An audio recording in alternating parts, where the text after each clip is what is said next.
The rain came down like it had a grudge against Manhattan. 41 floors above the drowning street, in a room where the fire cost more than most people earned in a year, Alexander Kane stood at a window and stared at a man he no longer recognized in the glass. He was going to destroy everything he owned. Not truly, though, the thought had a certain poetry to it. He was going to make the entire city believe that Alexander Kane, heir to the oldest and most feared organization on the eastern seaboard, had lost every dollar. He was going to fall in public, spectacularly, all the way down, because someone was already destroying him in private, and this was the only way to catch them. "You're certain about this?" said the man in the doorway. Alexander didn't turn.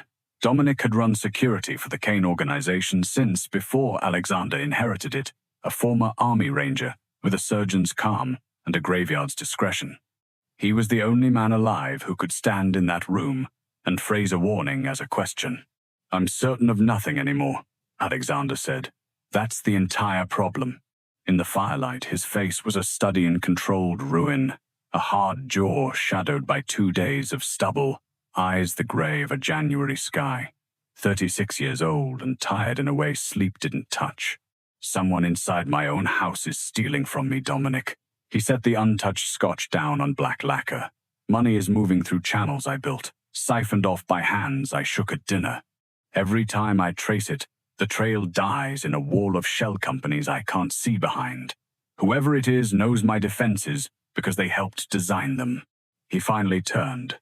"So I'm going to give them exactly what they're working toward. I'm going to fall. And when the vultures come to divide the carcass, they'll have to step into the open to do it, and I'll finally see who they are." Dominic was quiet a moment. "And Miss Ashford?" Alexander's mouth curved into something that was not a smile. "Vivienne," he said softly, "will be the first one out the door. If she runs, I'll know she was only ever here for the money. If she stays, she's the one person in my life I can still trust." He looked back at the rain. "Either way, I win. I've just stopped being able to imagine which answer would hurt less. She ran in 4 days." Alexander leaked the story himself, deniable, surgical, devastating. Kane Holdings collapses, assets vanish, heir ruined. Within a week, the man who couldn't cross a restaurant floor without 3 managers materializing had watched the city learn to step over his name in the headlines. Vivienne came on the 5th day.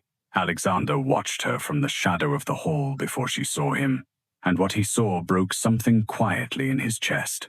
She moved through his home like a woman taking inventory fingertips, grazing a Rothko, pausing at a Fabergé egg, calculating what could still be salvaged. When she finally found him, her beautiful face rearranged itself into sorrow, the way a blade rearranges itself into a smile. "Alexander, velvet over ice. I came as soon as I heard. Tell me it isn't as bad as they're saying." "You already know exactly how bad it is," he said quietly. She stopped, and for one unguarded second, the mask slipped and he saw the thing beneath it. Not grief, not even shock, impatience. The irritation of an investor whose position had suddenly stopped paying out. "Be reasonable," she said, and the velvet was gone now. "You expect me to go down with you? I have a name to protect, a future. You made yourself a beggar, Alexander." She drew off the ring, his grandmother's ring, 6 flawless carats, and set it on the table with a small, final click. "I won't be a beggar's wife." She walked out without looking back. Alexander stood over the ring for a long time.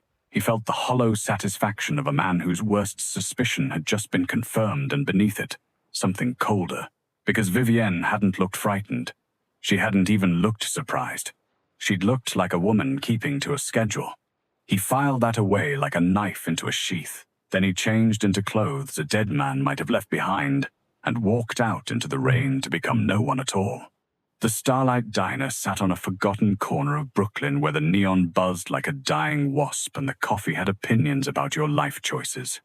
Grace Bellamy had worked there 6 years, and she loved it the way you love, a thing that has held you together on your worst nights. Her mother had died in this borough. Her savings had died with her, swallowed by a hospital that billed grief by the hour. Now Grace was 31, generously built, endlessly tired, and richer in kindness than in anything a bank would recognize, which, her landlord reminded her monthly, was becoming a genuine problem. She noticed the man the moment he came in out of the storm. He didn't belong. She knew it the way you know weather. The clothes were wrong worn, yes, but wrong in the manner of a costume. The collar sitting oddly, the shoulders too square for a man supposedly beaten down by life. And the way he moved, even soaked, even hunched, carried something underneath it, a stillness, the stillness of a predator wearing prey's clothing.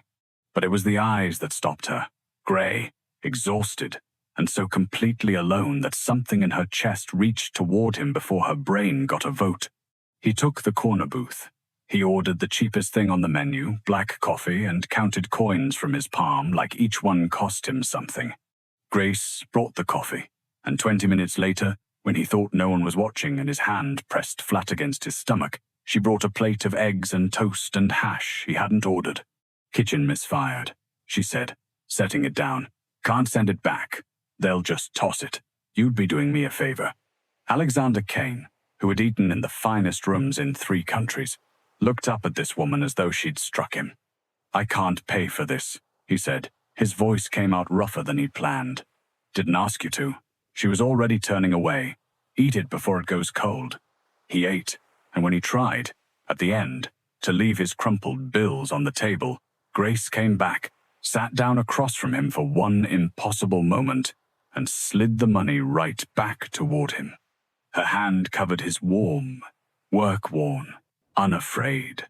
"Keep it," she said gently. "Whatever's landed on you, you'll need it more than we do. And whatever it is," her brown eyes held his. "Steady. It's not the end of you. I can tell.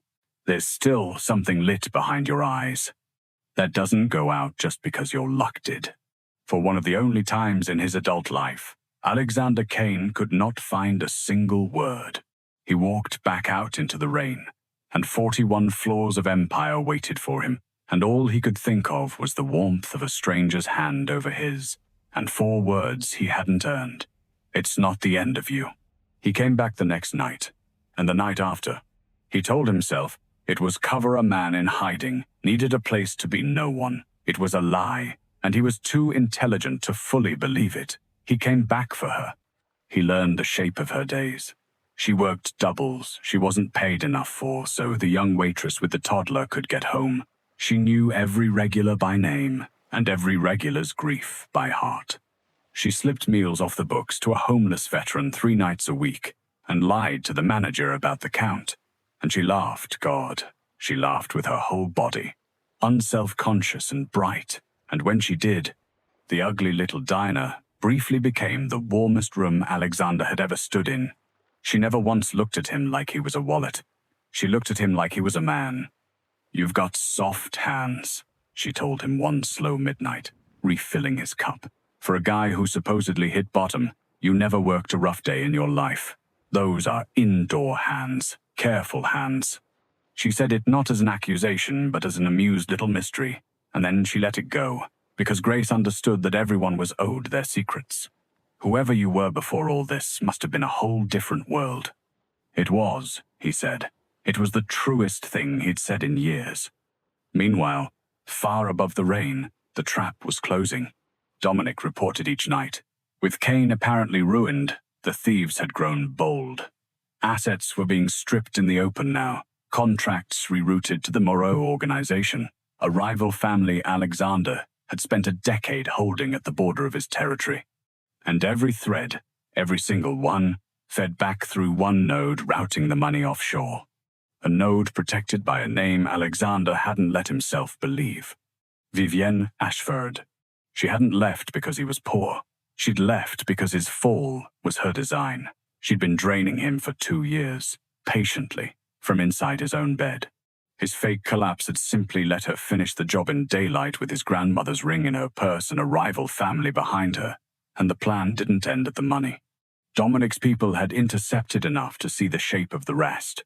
Once the transfer of assets was signed, the ruined and inconvenient Alexander Kane was to have a quiet accident, a grieving ex-fiancée, a tidy inheritance of whatever remained. He'd set a trap to catch a thief. He'd caught a woman planning his funeral. And the most dangerous thing of all was this. She didn't know he knew. She still believed Alexander Kane was broken, sitting somewhere in the dark, waiting to die. He intended to let her keep believing it, right up until the moment it destroyed her. There was only one variable he hadn't accounted for: Grace. The Moreaus found her first. It was inevitable, in hindsight. They'd put a watcher on the ruined heir, half to confirm he was truly finished, half to know where to find him when the moment came.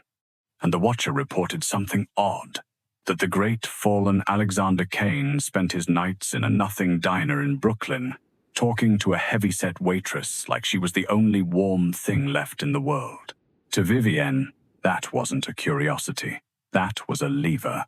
Alexander walked into the Starlight at 11 on a Thursday and knew, the instant the bell rang, that something was wrong. 3 men, a booth by the window, none of them eating. The wrongness of stillness, he recognized it because he wore it himself. And Grace behind the counter, laughing at something one of them said, refilling a coffee, entirely unaware she was standing 3 feet from men who had come to make her death a message. Everything in Alexander went very cold and very quiet. He crossed the room without hurrying, slid into her section, and when she came to him with her tired, radiant smile, he caught her wrist gently, but with a grip she couldn't have broken. Grace. His voice had changed. The beaten stranger was gone. What sat in the booth now made her breath catch.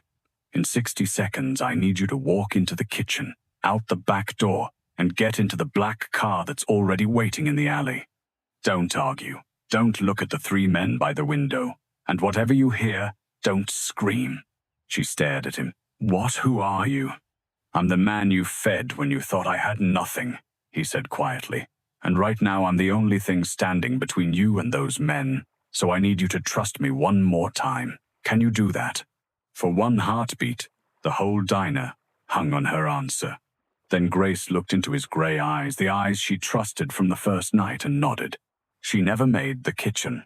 The man nearest the window stood, and his hand went inside his coat, and the world detonated into motion. Alexander moved faster than she'd have believed a body could. He was up, and he had her, and he turned, putting himself between her and the window. In the same instant, the glass blew inward in a screaming spray of light. He drove her down behind the counter, his arms a cage, his weight covering her completely, and above them the diner came apart. The old jukebox died in a shower of sparks. Grace pressed her face into a stranger's chest and felt his heart beating slow and steady in the middle of the chaos, and understood, in a dizzy rush, that this man was not afraid. This man had been built for this. Then there were other men, his men, pouring in from the storm, Dominic's security team moving with brutal economy, and the 3 killers were neutralized almost before it began. Waiting outside every night, Grace would later realize, guarding a poor man who had never once been poor. The gunfire stopped. The silence rang. Alexander pulled back just enough to look at her, his hands moving over her shoulders, her face frantic beneath the calm. Are you hurt? Grace, look at me. Are you hurt? She wasn't. He'd made certain of it with his own body. But she was staring at him, at the man kneeling over her in the shattered glass of the only home she had left, his cheap coat torn, his eyes blazing, a dozen men in dark tactical gear behind him, all of them waiting on him. Who are you? She whispered. And Alexander Kane, for the first time in 3 weeks, told the truth. My name is Alexander Kane, and I am so sorry, Grace. I never lied about who I am inside that booth, but everything else was a lie, and it just nearly got you killed. He took her to the penthouse, because there was nowhere on earth safer, and because he could not let her out of his sight. Grace stood in the middle of 41 floors of glittering Manhattan and felt the full, vertiginous truth settle over her like snowfall. The worn coat, the counted coins, the man who couldn't pay for eggs or costume. He owned this. He owned Towers.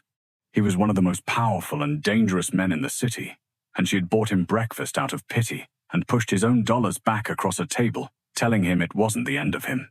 She should have felt like a fool. Instead, watching the way his eyes kept returning to her, checking she was still real, still breathing, still there, she felt something far more dangerous. You could have told me, she said.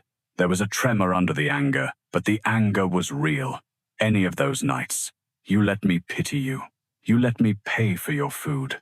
Do you know what it does to a person to find out the whole thing was a test? It was never a test of you. Alexander crossed the room and stopped an arm's length away, that careful distance again, as though he didn't trust himself any closer. I staged the ruin to test the people who claimed to love me, my fiancée, my partners. I needed to know who I'd be to them once the money was gone. His jaw worked. I expected to find loyalty. I found thieves and a woman who slid off my grandmother's ring like she was returning a rental car. And me? You, he said, very low. I didn't expect to exist at all. He looked at her then, in a way that made the enormous room feel airless. I've spent my entire life being wanted for what I have. Every smile bought, every kindness billed to my account. And then a woman who had every reason on earth to want something from me looked at a broke stranger and gave him the last warmth she had for free. His voice roughened. You put your hand over mine and told me my light hadn't gone out. Do you understand what that did to a man like me? For the first time in my adult life, I was worth something to someone who believed I had nothing to give. I would burn every tower I owned to keep that. I nearly did. Grace's throat closed. Alexander, there's more, and I won't build one more thing on a lie. His face hardened. The bankruptcy wasn't entirely a performance. Someone truly has been destroying me from inside my own organization. My fake fall let them finish in the open, so I could finally see their faces. He met her eyes. The person running it is the same woman who took the ring and walked out. She isn't finished. And tonight, because of me, she nearly took you as leverage. The name landed between them like a dropped glass. Vivienne. Alexander did not fight the way his family had always fought. The old Kane organization would have answered blood with blood in the streets, but Alexander had learned, in a diner full of shattered glass, that the people he loved paid for that kind of war. So he chose a colder weapon, the truth, delivered at the exact moment it would do the most damage. He let Vivienne believe she'd won. For 3 days, the traitors moved freely, certain the lion was dead. And in those 3 days, Dominic's people documented every transfer, every signature, every offshore account, and Alexander quietly reversed the one thing that mattered. The assets that had vanished had never left. He'd hidden them behind veils only he could lift. Now, one by one, in silence, he lifted them. The shell companies Vivienne had built to receive his fortune were, when the day came, going to be full of nothing. He timed his arrival for the closing. The Moreau family gathered on the 40th floor of a glass tower downtown to countersign the transfer that would hand them the last of Kane Holdings, and Vivienne sat at the head of the table in white, a fountain pen in her hand, and a champagne flute untouched at her elbow. The calm architect surveying 2 years of patient work. The rival patriarch across from her slid a folder toward her. She uncapped the pen. The doors opened. Alexander Kane walked in wearing a suit that cost more than the building's lease, flanked by Dominic and 4 members of his security team.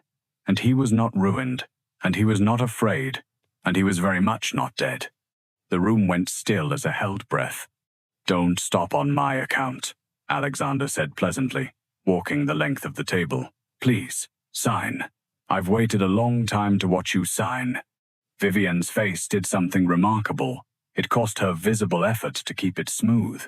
Alexander, you look, well, I'd heard you were finished. You engineered me finished. He reached the far end of the table and set down a slim black folder of his own. Here's the problem with your paperwork, Vivienne. You've spent 2 years routing my money into a network of companies you control. Beautifully done, honestly. I didn't see it for 18 months, and I built the systems you used to hide it. He tapped the folder. But every dollar you thought you were moving out of Kane Holdings has, for the last 72 hours, been quietly moving back. The accounts you're about to inherit are empty. The collateral you're pledging to the Morios, he glanced at the patriarch, doesn't exist anymore. You're not signing over a fortune. You're signing a confession to a theft of assets that are already gone. The Moreau patriarch's face turned to stone. He looked at Vivienne, the woman who had promised him an empire, and understood. all at once, that she had promised him a bag of air. "That's not possible," Vivian said. The velvet cracked. "The transfers were reversible, because I authorized them, and I unauthorized them." Alexander's voice never rose. "You were so busy proving you were smarter than me, you forgot you were only ever smart with my tools." He let that land. "The Morrows came here to buy Kane Holdings. Instead, they've watched you try to sell them something you no longer have, in a room full of witnesses, on record. I imagine they'll want to discuss that with you, privately." For the first time in the entire story, the composed, calculating Vivian Ashford looked genuinely afraid not of Alexander, but of the men beside her, whose money she had just been caught pledging against nothing. She did the only thing a cornered gambler can do. She reached for her last chip. "You think you've won," she said, standing slowly, gathering the last of her ice. "But I know where your soft spot lives, Alexander. I've known for a week now." She smiled, and it was terrible. "You should check on your waitress." He should have known she'd keep one card in reserve. A woman like Vivienne always did. She hadn't taken Grace herself that was beneath her, and she was far too careful to be caught holding a hostage in her own hands. She'd done it the way she did everything, through a proxy, at a distance, with an ultimatum she could deny. A single Moreau enforcer she'd hired off the books held Grace in an empty office 2 floors down, and Vivienne's terms arrived on Alexander's phone as a photograph and 1 line of text. "Sign the assets back. Real ones this time, or she doesn't leave the building." It was, Alexander understood with cold clarity, the perfect trap for a man like him because Vivienne had finally learned the one thing about him that mattered. He would trade every dollar he owned for Grace without a second's thought, and she was betting her freedom on exactly that. She'd made only one mistake. She'd underestimated Grace. 2 floors down, in a dark glass office overlooking the rain-slicked city, Grace Bellamy sat very still in a chair and studied the man guarding her. She was frightened. She would have been a fool not to be. But 6 years of waiting tables had taught Grace something that no amount of money could buy: how to read a person in under a minute. How to know, from the set of a jaw and the rhythm of a breath, whether a man was cruel or just tired, dangerous or just cornered. And this man, young, jittery, checking his phone every 90 seconds, was terrified. "You don't want to be here," she said quietly. "Shut up." "I'm just saying." Her voice stayed warm, level, the voice she used on drunks at closing time and grieving old men who lingered too long over coffee. "That woman upstairs, Vivienne. She's going to lose tonight. I can feel it, and I think you can too. And when people like her lose, they don't take the fall alone. They find somebody smaller to hand it to." She let that sit. "You're the only other person in this room. You do that math yet?" The enforcer's eyes flicked to the door, just for a second. But Grace, who had spent a lifetime being underestimated by people who mistook softness for stupidity, saw the crack open. "She's not coming back down for you," Grace said gently. "You know that. The second this goes wrong, you're the guy holding the kidnapped waitress, and she's a woman in a white coat who was never here." She leaned forward an inch. "But if the door's already open when they come, if you're not standing between anybody and anything, that's a different story for you. That's a guy who thought better of it. There's still time to be that guy." His phone buzzed. He looked at it. His hand, she noticed, was shaking. "I'm going to stand up now," Grace said, in the same voice she used to tell a table their food was ready. "And you're going to let me walk to that door, because the man who's coming for me does not lose. And you do not want to be what's between us when he arrives." She stood. The enforcer didn't move, and Grace was 3 feet from the door, her heart hammering, when it opened from the other side and Alexander was there, Dominic behind him. And for one suspended instant, the whole thing balanced on a knife's edge. Then the enforcer raised his empty hands and stepped back against the wall, and Grace understood that she had already won her own rescue before Alexander ever reached the room. Alexander crossed to her in 3 strides and pulled her against him, one hand cradling the back of her head, and for a long moment the most dangerous man in the city simply held a waitress and breathed. "You're all right," he said into her hair, not quite a question. "I talked him down," she said, half laughing, half crying. I've handled worse tables on a Friday. Above them, upstairs, Vivian Ashford's careful 2-year plan finished collapsing without a shot fired undone, not by violence, but by an empty folder, a room full of furious witnesses, and a waitress who'd talked her way out the door. By the time the authorities Alexander summoned arrived to unwind the fraud, the Morrows wanted nothing to do with her, and Vivienne had nowhere left in the world to root the blame. She'd wanted to inherit everything. In the end, she signed her name to nothing but her own undoing. The rain had stopped by the time he got Grace home. Not the penthouse. Home, her cramped Brooklyn apartment. Because when he'd asked where she wanted to go, she'd said somewhere, "That's mine," and he'd understood that too. He sat with her on her sagging couch under a blanket her mother had crocheted, this man who owned towers. And he looked more at peace in that shabby room than he ever had 41 floors above the world. "You put yourself in front of me," Grace said finally. "In the diner, you had all those men and all that money, and you still used your own body as a shield." She turned to look at him. "And then tonight I get to the door and realize you'd trade the whole empire for me without blinking. Why? You barely know me." Alexander was quiet, a long moment. When he spoke, the dangerous man was gone, and what was left was simply a man tired, unguarded, undone.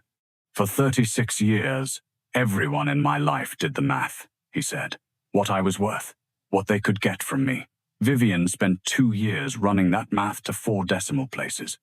He took her hand, the same hand that had covered his across a diner table 3 weeks and a lifetime ago, and turned it over in his. "And then one rainy night, a woman looked at me at the absolute bottom, believed I had nothing left in the world, and gave me the only thing I have ever actually wanted. You didn't do the math, Grace. You just reached across the table." His voice caught. "You made me feel like I was worth saving when I was worth nothing. So there is no version of the world where I let anything happen to you. Understand me. You are the one thing in my life I didn't buy. The one thing that was ever real." Grace looked at him, at the most feared man in the city, sitting in the wreckage of everything he'd thought he wanted, holding her hand like it was the last warm thing on earth. "You were never nothing," she said softly, the same words, the ones that had ruined him the first night. "I told you, it was never the end of you." "No," Alexander agreed, and for the first time in the entire story, he smiled a real one, slow and stunned and helpless. It turned out to be the beginning. Outside, Brooklyn glittered wet and gold, and 41 floors of empire waited in the dark for a man who no longer needed them to feel like he had everything. Because everything, it turned out, had been sitting in a corner booth the whole time, sliding his own crumpled dollars back across the table, telling a broken stranger that his light hadn't gone out. She'd been right. It hadn't